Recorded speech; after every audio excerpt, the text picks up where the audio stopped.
Los conflictos, las tragedias y las cruentas luchas de poder entre diversas fuerzas políticas fueron la marca distintiva del siglo XIV en el área del Mediterráneo.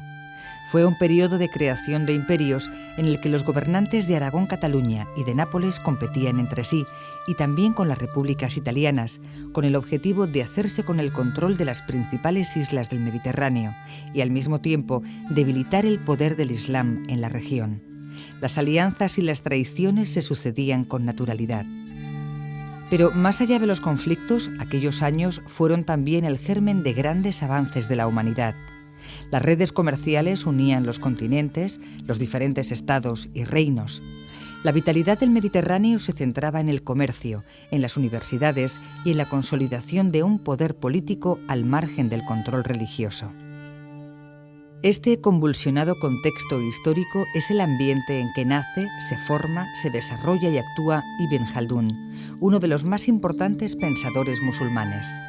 Ibn Jaldún es miembro de una prestigiosa familia árabe que se había establecido en la Sevilla musulmana. Cuando los reinos cristianos de España llegan a Sevilla hacia 1248, la familia de Ibn Jaldún emigra hacia el norte de África. La Universidad Nacional de Educación a Distancia, con motivo de los 600 años de la muerte de este gran pensador árabe, ha reunido en un encuentro internacional a expertos de universidades españolas y del mundo islámico para analizar el legado que en el ámbito de la ciencia económica ha dejado Ibn Jaldún. El encuentro se llevó a cabo en el Centro Cultural Islámico de Madrid. La UNED ha tenido un papel muy protagonista en estos encuentros internacionales sobre la figura de Ibn Jaldún, que celebra ahora su centenario de la muerte, y ha tenido un reflejo en ese sentido del papel que nuestros investigadores tienen en todo el mundo, y es un símbolo también en ese sentido el reconocimiento internacional de nuestra investigación, que está a la cabeza, y por supuesto también es un símbolo que todo este encuentro representa algo que nosotros estamos apoyando. Simbólicamente ya lo hicimos en la apertura de curso y ahora lo hacemos también hacia el diálogo de culturas, al acercamiento y conocimiento entre los pueblos, que es nuestra contribución a que se desaparezcan barreras, ¿no? La UNED ha reducido distancias en el acercamiento a la educación superior de muchas personas, ha acercado los territorios lejanos a la educación superior, y queremos también ser un instrumento para acercar civilizaciones, culturas y pueblos, y todo lo que podamos hacer en ese sentido lo haremos. First of all, as you know, the Islamic Development Bank is very happy to cooperate with the Open University in Madrid, as well as with the Islamic Cultural Center here in Madrid, and with other institutions like ISISCO, for this very important conference about Ibn Khaldun, especially the economic side of the writings of Ibn Khaldun. We are very happy that a number of scholars, they came from different universities, from Malaysia, from Cairo, from Algeria, and from Spain here, in order to look into the economic side of the writings of Ibn Khaldun. We are confident that this conference will come out not only about the writings of Ibn Khaldun in economic areas, but also the role that Ibn Khaldun played really, and what he could also play in bringing the different cultures and the different civilizations together. We need now really such work in order to enhance the harmony and the cooperation among our civilizations and different cultures. Algunos expertos consideran a Ibn Jaldún como el verdadero padre de la ciencia económica. Este pensador analiza agudamente conceptos económicos como el de población, precio, beneficio, lujo y formación de capital, y aboga por un sistema de libre competencia, condenando toda intervención por parte del sultán en las actividades agrícolas, industriales o comerciales del pueblo. El profesor José Collado Medina ha sido quien se ha encargado de la organización académica de las jornadas. Ibn Jaldún ya de por sí es interesante. pero interesa mucho más el ver la cadena de transmisión de conocimiento. O sea, cómo ese pensamiento que hay en el tiempo de San Isidoro de Sevilla llega a Santo Tomás con la Universidad de París. Uno de los puntos que a mí me interesan más de este congreso es ver esos hitos de pensamiento, ver esas personas, esos estudiosos que van aportando algo al contexto económico hasta llegar a Adam Smith, el gran padre por antonomasia de la economía, en el cual ya está totalmente diferenciada. Pero como nada es violento, nada es de la noche al día, todo tiene existe un amanecer, un anochecer. La idea nuestra es bucear en ese amanecer, no exactamente en cuándo la idea se genera o cuándo no existe esa idea, sino cómo se va generando la idea, del pensamiento sobre aspectos económicos de la vida diaria, separados del contexto de la ley y separados del contexto de la religión. En la apertura de las jornadas se dieron cita a importantes personalidades del mundo académico y del ámbito de la política nacional e internacional. Entre otros, han compartido sus palabras y reflexiones con el público asistente el rector de la UNED, Juan Antonio Gimeno Ullastres. Su Alteza Real, Príncipe Saud bin Naif bin Abdulaziz Al Saud, embajador del Reino de Arabia Saudí en España. Ahmed Mohamed Ali, director gerente del Banco Islámico de Desarrollo. Y en representación de Su Majestad, el Rey Juan Carlos I, ha acudido a la cita el ministro de Administraciones Públicas del Gobierno de España, Jordi Sevilla. Estas jornadas se van a centrar en uno de los aspectos de Ibn Khaldun, que es precisamente sus aportaciones económicas, y en ese sentido pues pueden salir quizás reflexiones también para los momentos actuales, ¿no? Y sin duda la economía es un factor fundamental. Estamos como UNED mezclando educación y economía, que son instrumentos básicos para el desarrollo, para que crezcan los pueblos, para que desaparezca el hambre, para contribuir a que se cumplan los objetivos del milenio que aprobaron Naciones Unidas y que ojalá en 2015 nos lleven a un mundo mejor, y ojalá que estas jornadas contribuyan a ello también. Ibn Khaldun ha sido un viajero. Diversos acontecimientos lo han llevado a trasladarse de un territorio a otro. Participó muy activamente en la política y gestión pública de muchos de los países del ámbito musulmán de su época. Estuvo al servicio de príncipes del Magreb y de Al-Ándalus, en Fez, Sevilla, Granada y Argelia. Fue juez supremo en Egipto y profesor universitario en la ciudad de El Cairo. De esta manera descubrió sobre el terreno el desmembramiento social y político del occidente musulmán. Ibn Khaldun muere en El Cairo en 1406. Cuando él plantea la teoría de la dinámica social, está dándonos recetas que sirven para explicar cosas que han ocurrido, que están ocurriendo o que pueden ocurrir. La modernidad de Ibn Khaldun está en que nos permite predecir, y él plantea de esa manera su trabajo. Mi trabajo permite predecir. Por tanto, porque permite predecir, mi trabajo permite gobernar. Lo puedo utilizar como una palanca para gobernar las sociedades. Cuando Keynes en 1936 publica la teoría general, participa de esa filosofía. Si conocemos cuáles son las leyes que regulan el comportamiento económico, los gobiernos podrán actuar en consecuencia. Fue lo que dijo Ibn Khaldun.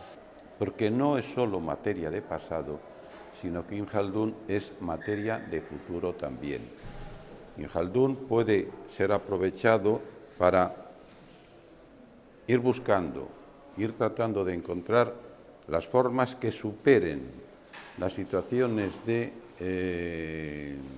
desconcierto, las situaciones de retraso, las situaciones de crisis en que vivimos, en que las sociedades viven en determinados momentos, y justamente el mundo árabe atraviesa desde hace tiempo una situación de desconcierto, una situación de crisis, una situación de retraso, y está indudablemente buscando de una manera cada vez más apremiante y cada vez más angustiosa cómo salir de esa situación y entrar en la marcha del progreso. En toda esa labor, Ibn Khaldun puede aparecer, y de hecho es un motivo de reflexión y de acción verdaderamente excepcional, verdaderamente incomparable. Y esto explica que pensadores árabes contemporáneos de múltiples tendencias, de múltiples formaciones, de múltiples ideologías, no solamente diferentes, sino además muy contrarias y contrapuestas desde pensadores liberales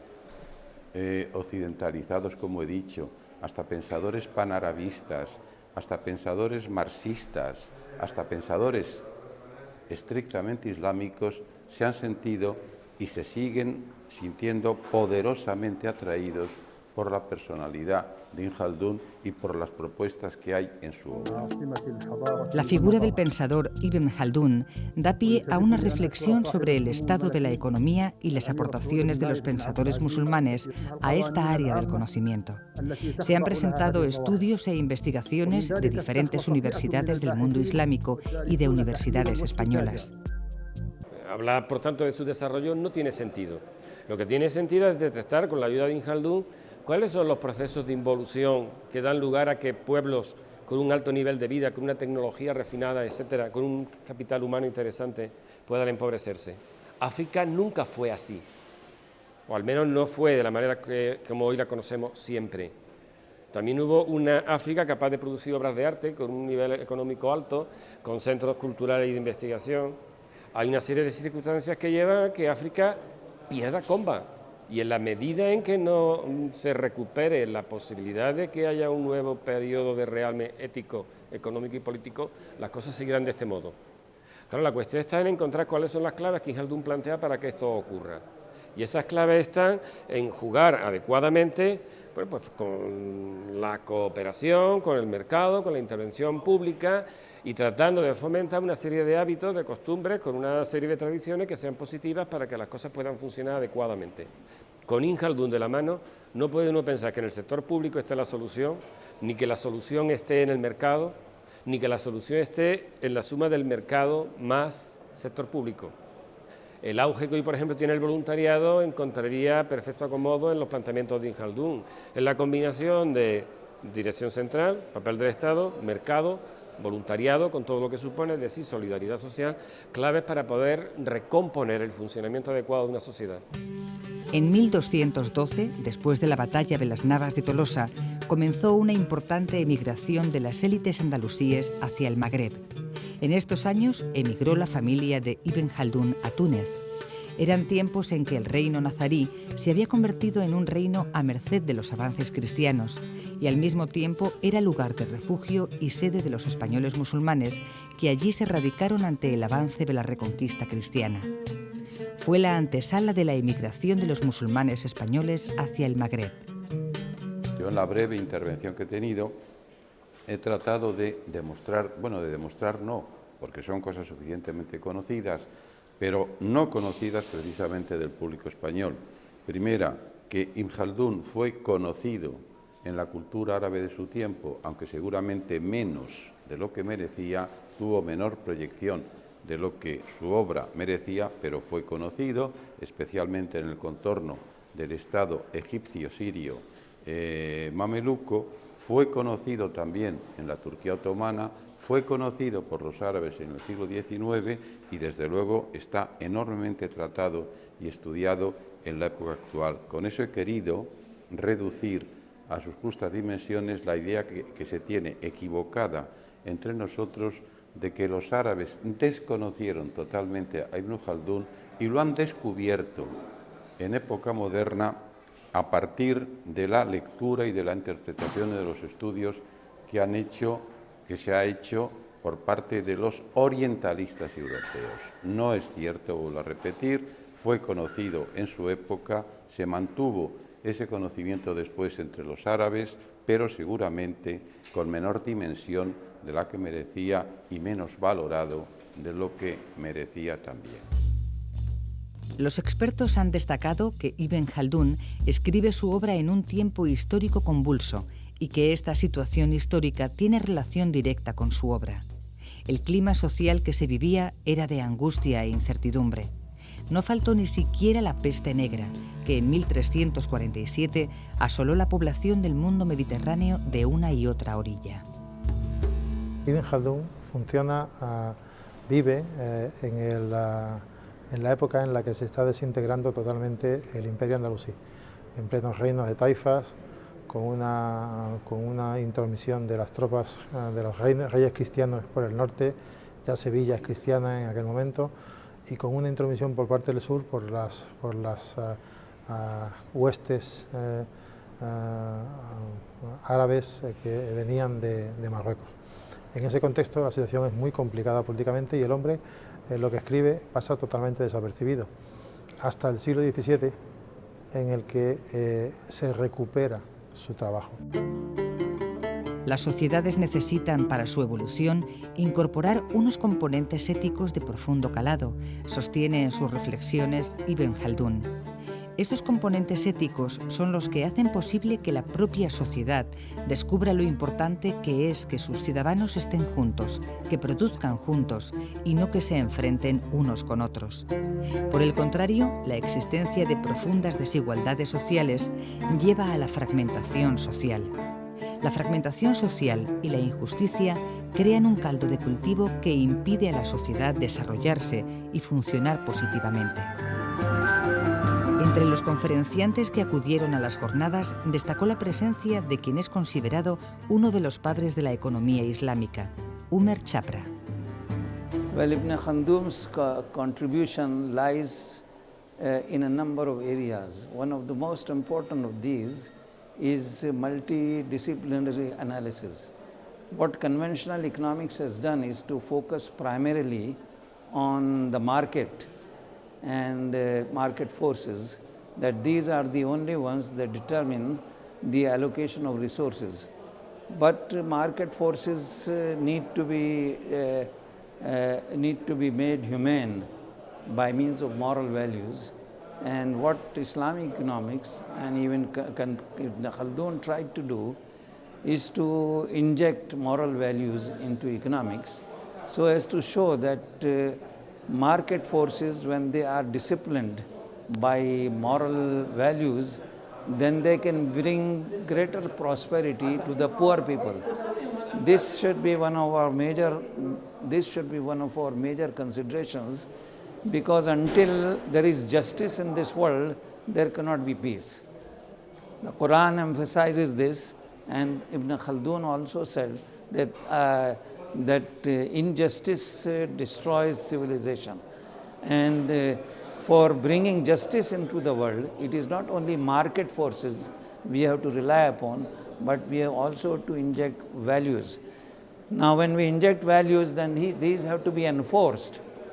And it is the job of the governments to enforce values in society, not by means of force, but by educating people and training them and creating circumstances in which it is easier for people to act upon their values. So this is very important. Entender e interpretar cuáles eran las causas de los avances y retrocesos de las civilizaciones a lo largo de la historia ha sido una de las principales preocupaciones de Ibn Khaldun. El pensador reflexiona sobre los mecanismos que podrían explicar y superar las crisis sociales. One of his great contributions is that he introduced cause and effect analysis in historical phenomena. In other words, he was not interested in what happened. He was interested why things happened as they did. And so it was a cause and effect analysis which was not there in sociology or historiography before him. And this is one of the other major contributions of his, in addition to multidisciplinary analysis. Las ideas económicas de Ibn Khaldun siguen ejerciendo una enorme influencia sobre los técnicos árabes e internacionales de la actualidad. El pensador musulmán no solo es un precursor de la sociología y de la economía, sino también es un importante transmisor de las ideas económicas anteriores a su época. Sería conveniente, y con esto termino, que las propuestas de Ibn Khaldun no se quedaran solo en lo teórico, porque él no fue solo un pensador teórico, sino que pudieran ser aplicadas también en el terreno de la práctica y en el terreno concretamente de la economía, que es en el que se van a centrar la mayor parte de las actividades y de las intervenciones de este Congreso. Que de alguna manera el poder político, las personas que tienen y ejecutan y ejercen el poder político en esa sociedad, como digo, sometida a esta larga situación de postración, como son las sociedades árabes islámicas en conjunto, volvieran a las propuestas de Ibn Khaldun y las aplicaran en la medida que sería oportuno y conveniente hacerlo en la actualidad. La obra magna de Ibn Khaldun es Al-Mukarima, o la Historia Universal, que en árabe se titula Libro de las Experiencias. Esta obra se compone de 3 partes. Una introducción con admirables reflexiones sobre la civilización humana, una historia de los pueblos y las dinastías, y una extensa y singular autobiografía. Su obra ha sido traducida a las principales lenguas del mundo. The idea behind the Congress is to bring about better understanding and greater harmony between different civilizations around the world. Because we live in a world where conflict is going to be very destructive. It is only in a state of peaceful coexistence that we can all develop ourselves and bring prosperity to our people. And Ibn Khaldun, of course, is a prime part of this conference because, during the Muslim period in Spain, there was a great deal of tolerance between Christians, Muslims and Jews, and they lived peacefully and were therefore able to contribute a great deal to intellectual development. And we need to bring that tolerance back into the world so that we can live peacefully and together we will be able to make intellectual contributions. Cuando se cumplen 600 años de su muerte, su importante legado ha sido el motivo que ha permitido a la Universidad de Educación a Distancia convocar estas jornadas con la intención de construir un eslabón más en la cadena del entendimiento y acercamiento entre los pueblos y las culturas, y de aportar el diálogo entre las civilizaciones. El conocimiento de los pueblos y de las culturas enriquece a todos, elimina las barreras artificialmente construidas y siembra elementos para la paz entre los pueblos.